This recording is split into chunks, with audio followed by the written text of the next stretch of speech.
once again, we'll address those at the conclusion of our presentation, which is about the last 10 minutes of it. So we have our guest presenter here today. His name is John Coester. He's the head of review department here.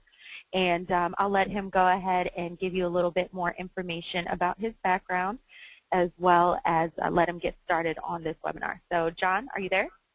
Yes, I am. Thank you, Crystal. Okay, great. You're welcome. Go ahead. Hey, everyone. This is John Coester, Coester Appraisals.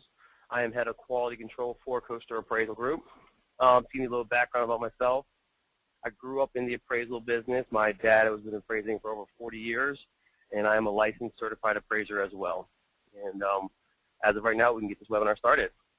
All right, guys. So for today's webinar, we're going to talk about what underwriters and AMCs look for in appraisal reports. Topics of discussion are going to be revisions, FHA verbiage, best practices, and frequently asked questions.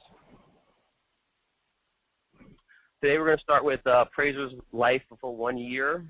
The average appraiser in the U.S. does about 220 appraisals a year, according to a recent survey done by Alamode.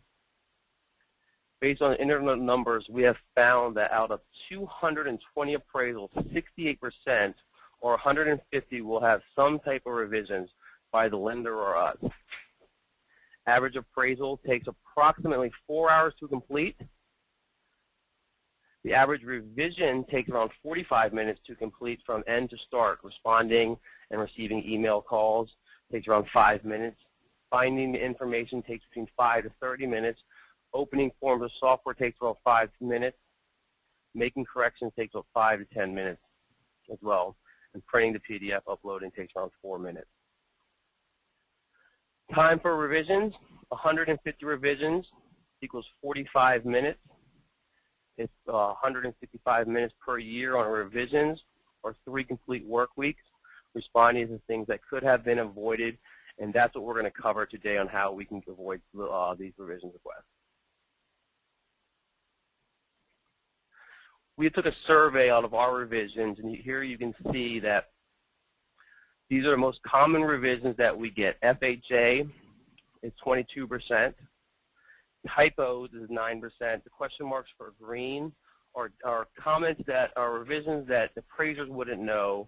So, for instance, if title is not agreeing with the tax ID, flood certs, and those type of things. Value reconsiderations are 3%. GSE guidelines are 22%, and addendums, where being more detailed, is around 43%, and that's what we're going to cover today as well. Reconciliation for your information, of the information. Most appraisers put together a very good report and choose the best comps, however, do not do a great job on reconciling the report with specific comments. This goes into a lot of detail where appraisers always pick the good reports. We see the best. We get field reviews on our reports, and most of 90% of appraisals do a great job. They just don't explain it very well, and basically is because most appraisers clone their orders, and they have the standard comments that these are the best comps available, and state nothing else outside of that. Canned comments should be avoided. Multiple reasons why. If our review team here has to review your entire report, and we're reading through your entire appraisal, and you have 2-3 pages of blanket statements that you're not a home inspector, that what's it called, you aren't required to do this, and you aren't required to do that, or even in the information that's already set in Fannie Mae's forms, and requires more work for us and more work for the underwriter as well. Here's an example of detailed reports that we do require details on. This was actually a report that we got. Comp 1 came in at 255. Comp 2 came in at 160. And Comp 3 came in on 177, 500. And you can see the appraiser came in at a value of 350 and a cost approach of 807. Now, with that said, we did get a desktop appraisal, a field review done on this, and the value was correct. And these were the best comps available. Adjustments we're outside of GSE guidelines. So with that said, the comments in the appraisal were not explained. Basically, the appraiser said that statements, these are the best comps available, and did not explain why they chose these comps, how the market is in this area, are comps selling, why aren't comps selling, so on and so on. And this is the big reasons why a lot of your appraisals do get sent back.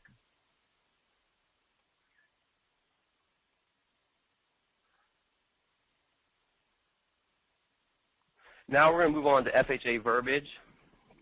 The big drop on the ball here for FHA verbiage and comments are most clients get confused on what FHA requires on the appraisal and then the inspection. And for instance, the biggest thing is that we'll get into is that clients will require, FHA only requires that the appraiser to state that a subject meets HUD minimum guidelines. Most lenders are aware of that, but most lenders also want comments that a head and shoulder inspection was done on their property.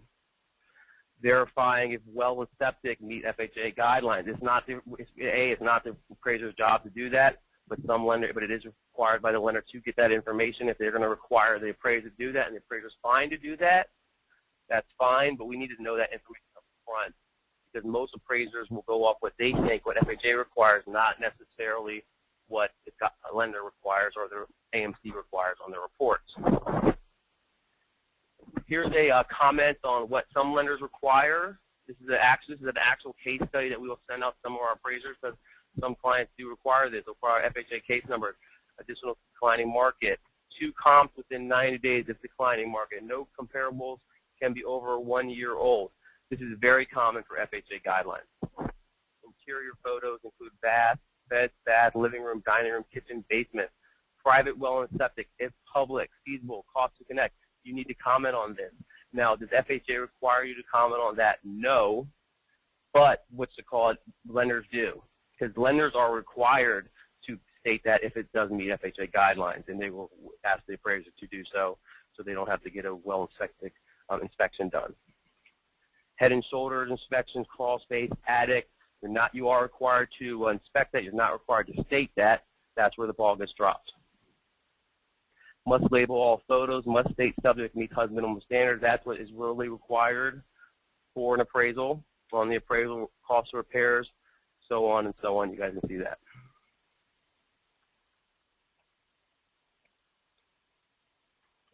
Now we're going to go over best practices for appraisals.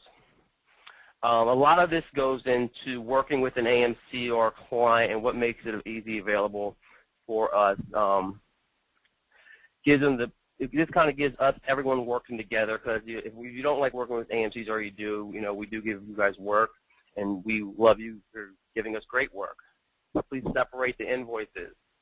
Have a separate page at the end of the report to list all revisions on the report.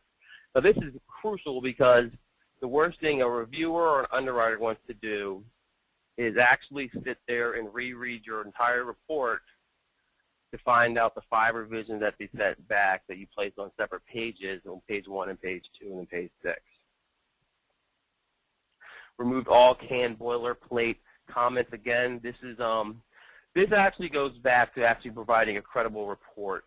There's actually some great books on reviewing appraisals out there, and they actually get into this as well about if you're going to and canned reports, canned boilerplate statements, you kind of lose credibility for your report, because I've seen appraisals where attic and crawl space were inspected, and then the appraiser states, and then the appraisal on page 1 states there is no attic, and so crawl space. So that kind of loses credibility for the report. Then the underwriters or reviewers are starting to pick apart the appraisal, find out every little thing that's wrong with the appraisal.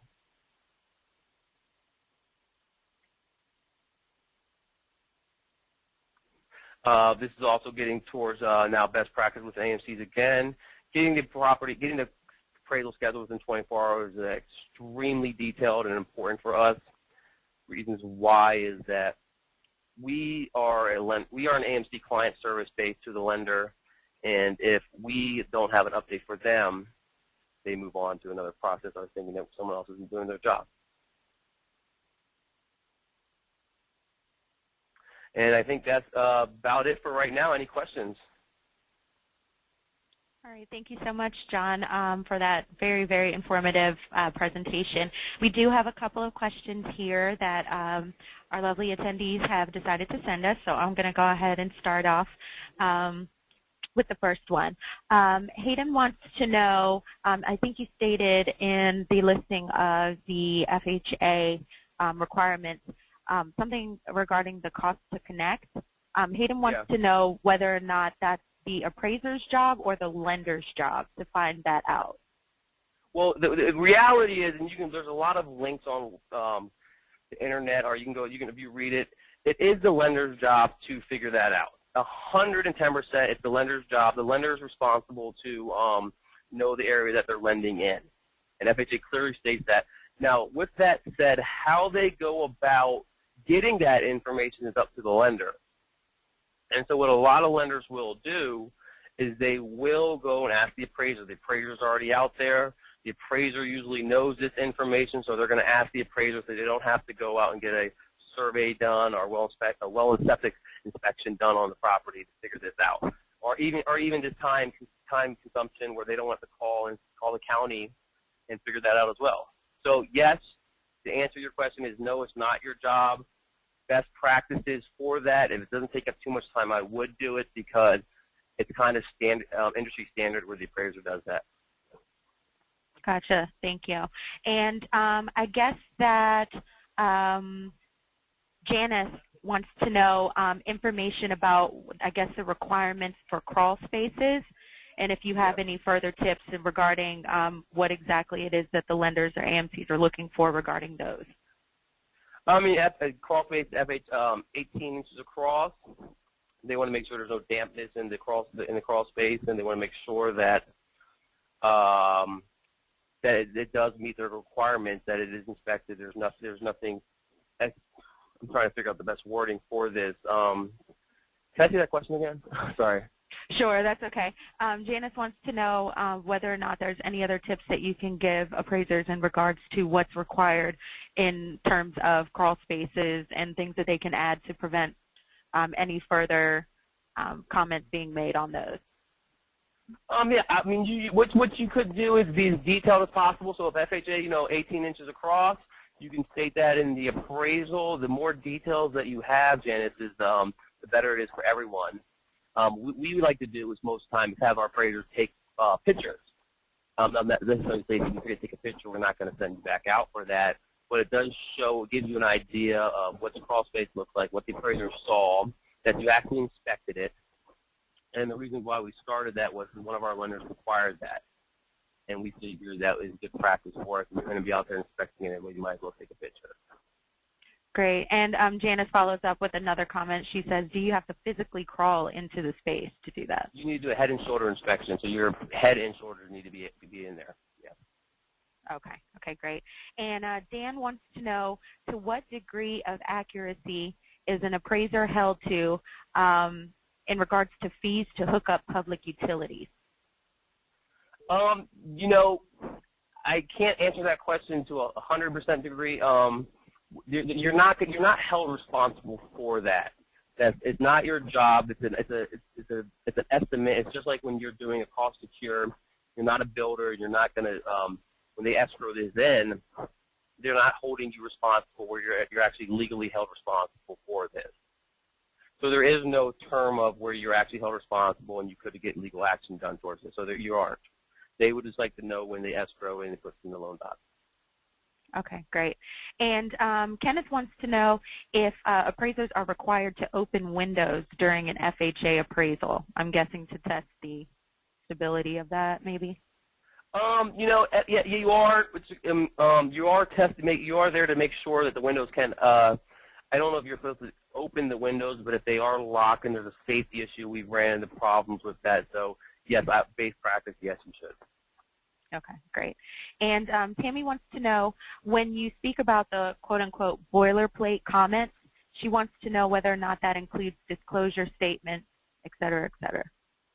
Yeah, 100%. I mean, everyone knows in the industry you guys aren't, you aren't home inspectors. That's not your job. It's stated on FHA's Fannie Mae's guidelines. And so with that said, when you put the boilerplate statements in there, it makes the reviewers feel, the underwriters feel that we got a lazy, not saying everyone is, but a lazy appraiser that clones their work. We all know everyone does it. When I was an appraiser, I used to clone my work as well.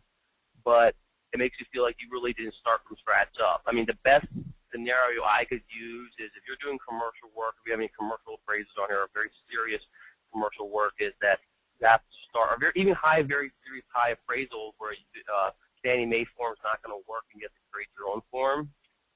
You have to start from scratch, and you should try to do that at least with all your appraisals. Very good. Thank you. And let's see. Just to also make a comment, a lot of you are asking whether or not this presentation will be available after this. We are currently recording this session, and it will be available as well in PDF format. So, yes, all of you will be able to obtain this within the next 36 to 48 hours. We will post this information to our website and or send you a direct link via email for you to watch this at a later date. So I just wanted to clear that up for all of you. Sorry, John, I'll get back on the topic of questions. Glenda wants to know if you know the purpose for not accepting photos with pictures of people in it. Is that to prevent any kind of discrimination or anything in regards to the loan, or is there another reason for that? It is to prevent discrimination. It's also a privacy issue as well. You're technically not supposed to be having photos on the loans where people are in the photos with that. That basically answers the question. That's a really good question. I've actually never looked into. I usually look into reading a lot of this stuff. I never looked into why they want that. I've heard from other lenders and other people that it is a privacy issue. Okay, great. And Keith wants to know, what if there is no access to a crawl space or an attic? You said earlier that they require a head and shoulders inspection, and what if there's no way to get to it? Would you just state that in the appraisal, or? You can state that in the appraisal. Most lenders are going to require that you do inspect that. So if you need to get a ladder, you need to get a ladder. If it's boarded up or there's no way for you to do it, you're probably going to have to make the appraisal subject to. But most lenders will require that to get subject to. Okay, great. And I'm not quite sure if you know the answer to this question, John, but Anthony and Jenny both want to know whether or not FHA will require the new Uniform Appraisal Dataset format that is necessary to take effect soon. No, from my understanding, no, they haven't released anything on that yet.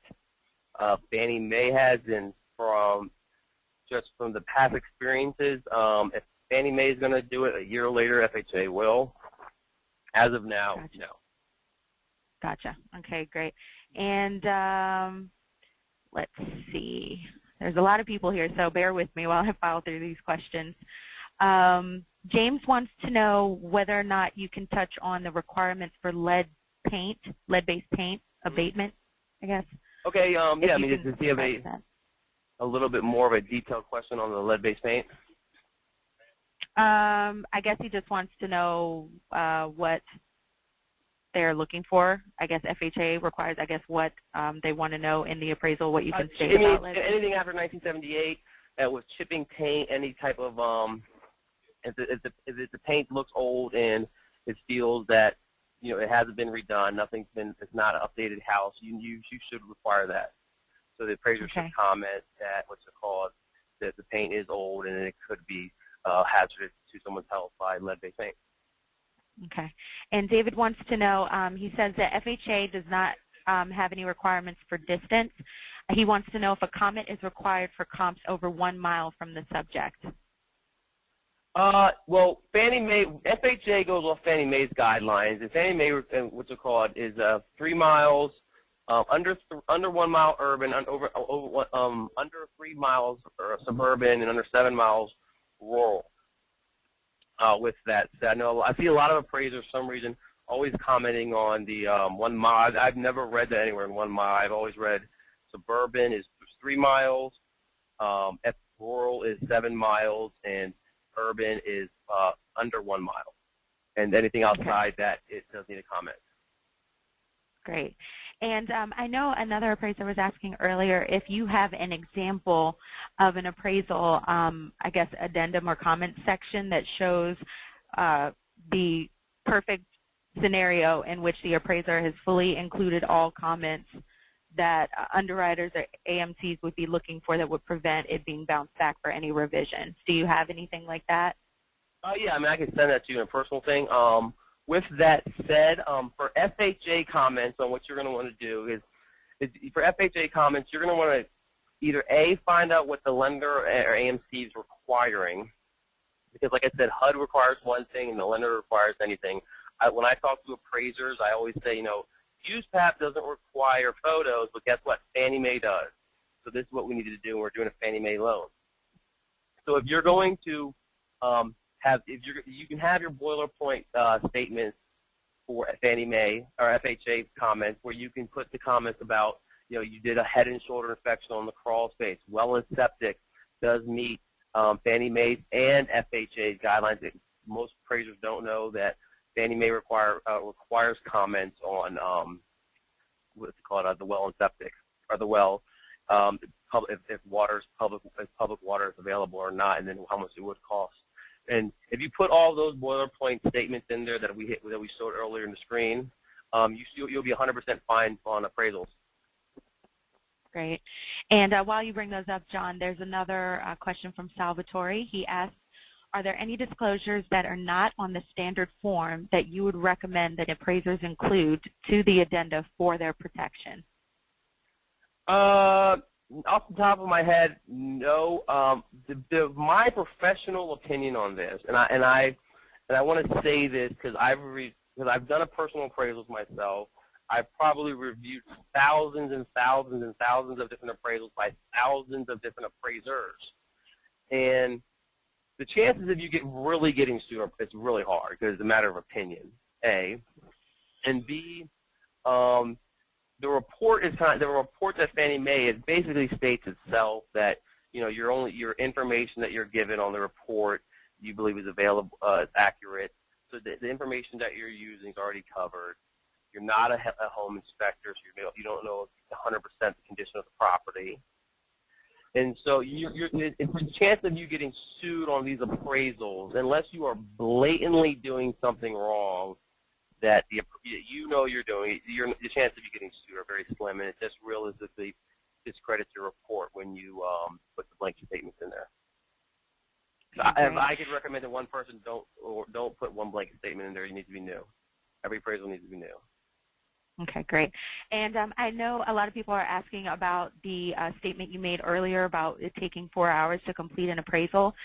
Maybe you could verify this for me or not, John, but that's just an average for the appraiser actually completing the legwork of the appraisal, meaning composing the report, doing the research. That's just an average. It could take less, it could take more, but that does not include the inspection time. No, it doesn't right, include John? inspection. Yeah, we're not including the inspection time. We're not including the driving to it. When we found this survey, I know from personal experience and talking to other people in the industry and other appraisers, it usually takes around 4 hours. Some of your complex properties will take more. Some of your very easy appraisals that it's in a subdivision in a townhouse and you just did one yesterday in the same street and now you're doing the next one. It's going to take a lot less time than 4 hours, but we feel that the average appraisal takes around 4 hours. And when we say the average appraisal, we don't mean commercial. We don't mean strictly mortgage appraisals. Great. And Hayden wants to know, is it true that that original photos of listings are required for an FHA appraisal? Yes, actually, yes, it is. FHA requires original photos.